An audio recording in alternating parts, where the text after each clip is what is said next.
ನ್ಯೂಸ್ಗೆ ಸ್ವಾಗತ. ಇದೀಗ ಮುಖ್ಯಾಂಶಗಳು.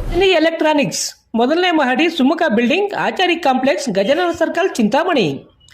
ನಿಮ್ಮ ಎಲ್ಇಡಿ ಎಲ್ಸಿಡಿ ಟಿವಿಗಳು ಉದ್ದನೆಯ ಅಡ್ಡಗೆರೆಗಳು, ಸ್ಕ್ರೀನ್ ಒಡೆದಿರುವುದು, ಸಾಫ್ಟ್ವೇರ್ ಸ್ಟ್ರಕ್ ಆಗುವ ಸಮಸ್ಯೆಗಳಿದ್ದರೆ ಕೂಡಲೇ ನಮ್ಮ ಕೇಂದ್ರಕ್ಕೆ ಭೇಟಿ ನೀಡಿ.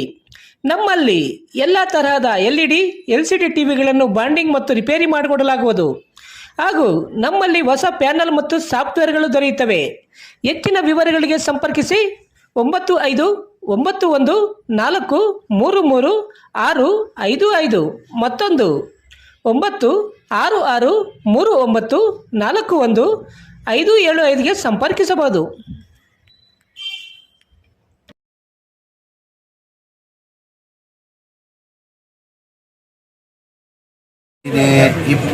ಮುಖ್ಯಮಂತ್ರಿ ಕುರ್ಚಿ ಖಾಲಿ ಇಲ್ಲ.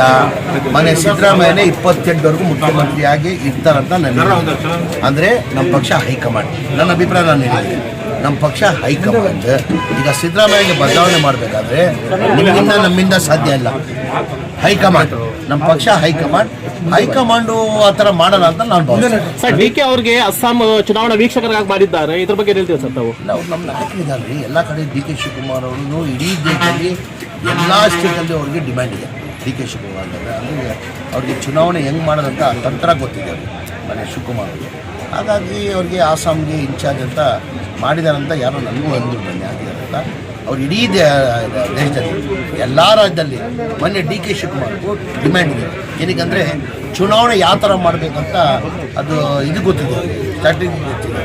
ಆ ಕಾರಣಕ್ಕೆ ಅವ್ರಿಗೆ ಇನ್ಚಾರ್ಜ್ ಆಗಿ ಮಾಡಿದ್ದಾರೆ. ಸರ್, ವಸತಿ ಸೌಲಭ್ಯ ಕಲ್ಪಿಸುವಲ್ಲಿ ಸರ್ಕಾರ ವಿಫಲವಾಗಿದೆ ಅಂತ ಬಿಜೆಪಿ ಆರೋಪ ಮಾಡ್ತಾರೆ. ಬಿಜೆಪಿ ಕಾಲದಲ್ಲಿ ನಾನು ಓಪನ್ ಸವಾಲ್ ಬಿಜೆಪಿಯವ್ರಿಗೆ ಹಾಕಿದ್ದೀನಿ. ಅವ್ರ ಕಾಲದಲ್ಲಿ 2019 ಹಿಡ್ಕೊಂಡು 2023ವರೆಗೂ ಅವ್ರದ್ದೇ ಸರ್ಕಾರ ಆಯಿತು. ಅವ್ರ ಸರ್ಕಾರದಲ್ಲಿ ಸ್ಲಮ್ ಬೋರ್ಡಲ್ಲಿ ಏನಾರ ಒಂದು ಮನೆ ಕೊಟ್ಟರೆ ರಾಜಕೀಯದಿಂದ ನಿರ್ವೃತ್ತಿ ತೊಗೊಳ್ತೀನಿ, ಮಂತ್ರಿ ಸ್ಥಾನದಿಂದ ರಾಜೀನಾಮೆ ಕೊಡ್ತೀನಿ ಅಂತ ಹೇಳಿದ್ದೀನಿ. ನಮ್ಮ ಸರ್ಕಾರ ಬಂದಾದಮೇಲೆ ನಾವು ಘೋಷಣೆ ಮಾಡಿರಲಿಲ್ಲ.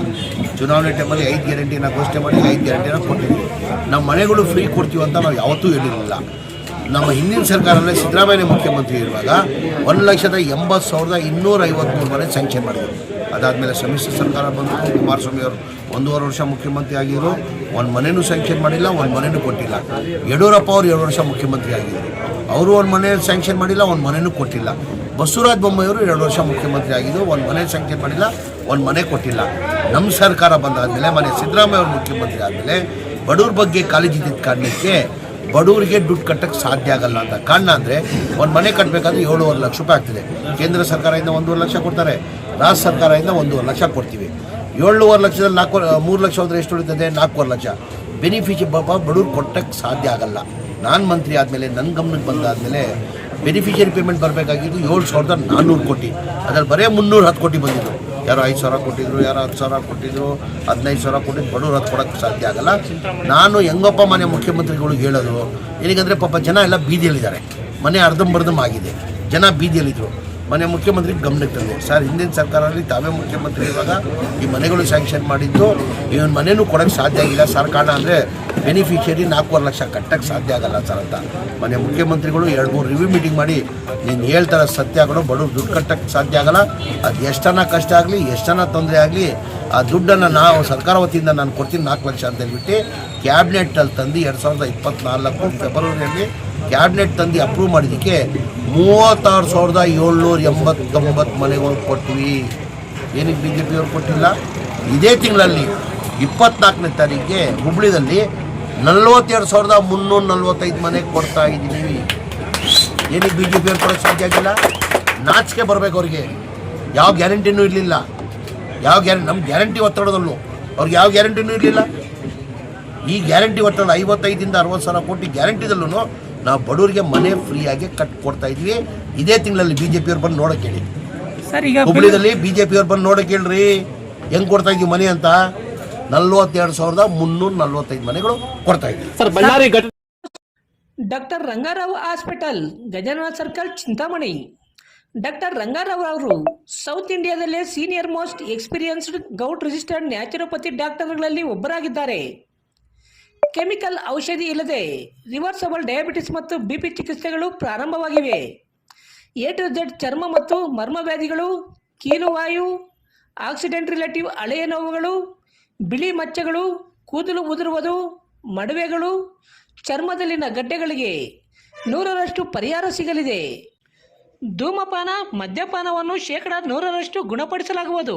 ವಿವರಗಳಿಗೆ 9916731170 ಸಂಪರ್ಕಿಸಬಹುದು. MN ಆರ್ಟ್ಸ್, ನಂದಿ ಟೆಕ್ಸ್ಟೈಲ್ಸ್ ಮುಂಭಾಗ, KSRTC ಬಸ್ ಸ್ಟ್ಯಾಂಡ್ ರಸ್ತೆ, ಬೋವಿ ಕಾಲೋನಿ, ಚಿಂತಾಮಣಿ. ನಮ್ಮಲ್ಲಿ ಎಲ್ಲ ರೀತಿಯ name boards, wall painting, wall drawing, ದೇವಾಲಯದ ಗೋಪುರ, ವಿಗ್ರಹಗಳ ಪೇಂಟಿಂಗ್ ಸೇರಿದಂತೆ ಎಲ್ಲ ರೀತಿಯ ಡ್ರಾಯಿಂಗ್ ಮಾಡಿಕೊಡಲಾಗುವುದು. ವಿವರಗಳಿಗೆ ಸಂಪರ್ಕಿಸಿ. ಮೊಬೈಲ್ ನಂಬರ್ 8553708925, ಮತ್ತೊಂದು 6363515063ಗೆ ಸಂಪರ್ಕಿಸಬಹುದು. ಚಿಂತಾಮಣಿಯ ಅತಿ ದೊಡ್ಡ ಎಲೆಕ್ಟ್ರಾನಿಕ್ಸ್ ರಿಟೇಲರ್ ರಿಲಯನ್ಸ್ ಡಿಜಿಟಲ್ ಈಗ ಬೆಂಗಳೂರು ರೋಡ್ KSRTC ಡಿಪೋ ಹತ್ತಿರ ತೆರೆಯಲಾಗಿದೆ. ಇಲ್ಲಿ TV, fridge, mobile, washing machine, AC ಮತ್ತು ಇನ್ನಿತರ ಎಲೆಕ್ಟ್ರಾನಿಕ್ಸ್ ಪ್ರಾಡಕ್ಟ್ಗಳು ಬಹಳ ಕಡಿಮೆ ಬೆಲೆಯಲ್ಲಿ ಸಿಗುತ್ತವೆ. ಹಾಗೂ ಪ್ರಮುಖ ಬ್ಯಾಂಕ್ ಕಾರ್ಡ್ಗಳ ಮೇಲೆ 26,000ವರೆಗಿನ ತ್ವರಿತ ರಿಯಾಯಿತಿ ಪ್ಲಸ್ 7,200ವರೆಗಿನ ಖಚಿತ ಉಡುಗೊರೆಗಳನ್ನು ಆನಂದಿಸಿ. ಸುಲಭ EMIಗಳು, ಉಚಿತ ಡೆಲಿವರಿ ಮತ್ತು ವೇಗದ ಇನ್ಸ್ಟಾಲೇಷನ್, 14 ದಿನಗಳ ಸುಲಭ ರಿಟರ್ನ್ಸ್ ಮತ್ತು ಇನ್ನೂ ಹೆಚ್ಚಿನವುಗಳೊಂದಿಗೆ ಈ ಅವಕಾಶವನ್ನು ಕಳೆದುಕೊಳ್ಳಬೇಡಿ. ಹಿಂದೆ ರಿಲಯನ್ಸ್ ಡಿಜಿಟಲ್ಗೆ ಭೇಟಿ ನೀಡಿ. ಚಿಂತಾಮಣಿ, ಬೆಂಗಳೂರು ರಸ್ತೆ. ದೂರವಾಣಿ ಸಂಖ್ಯೆ 8928952716ಗೆ ಸಂಪರ್ಕಿಸಿ.